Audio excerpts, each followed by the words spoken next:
As I enjoy a sunny day in this old steel soldier, I think of the men of the Second World War, the ones who stoked the guns in epic battle, took the beaches and won the war against all odds. The grit, the determination, the courage. Have you ever asked yourself, am I courageous? Am I willing to defiantly stand alone in disobedience? Am I unafraid in the face of adversity?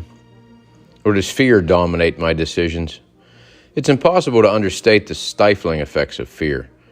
It warps the mind, crushes hope, handicaps aspirations and free will, and implodes civilizations. The installation of fear is the totalitarian's open pathway to an obedient populace. Nearly half of this country lives with this debilitating fear. Back in 2018, I was sitting in a restaurant and found myself near two 50-something leftist professors. They were having a rather loud conversation about those right-wingers, as they called them. It was one disparaging remark after another.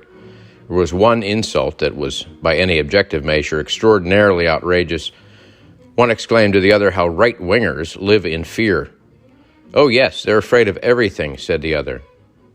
As much as I wanted to call them out for such a fantastic statement, I kept quiet and listened as they bounced examples back and forth in their narrow-minded echo chamber. I thought to myself, do they even hear themselves? These are two well-educated scholars. Do they have no self-awareness at all? Now, I'm just your average blue-collar guy with a high school education. But even lowly me has enough self-awareness to realize projection when I see it. Do people like this ever engage in any type of introspection?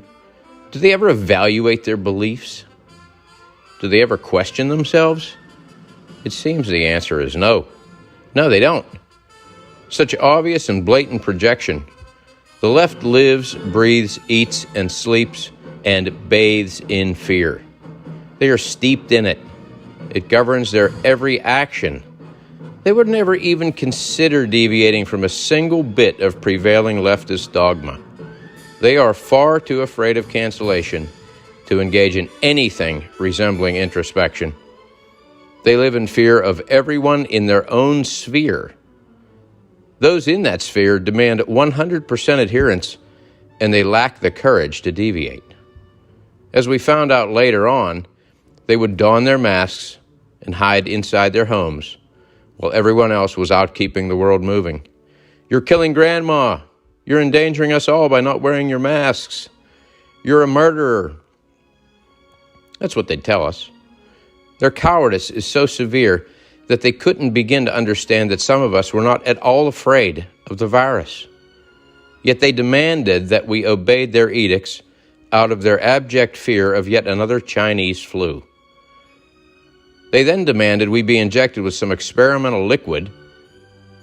They had no understanding at all as to why we wouldn't obey. Fear is such a natural state for them, they can't even begin to understand how you are not afraid. This is the essence of the left. They demand your fear.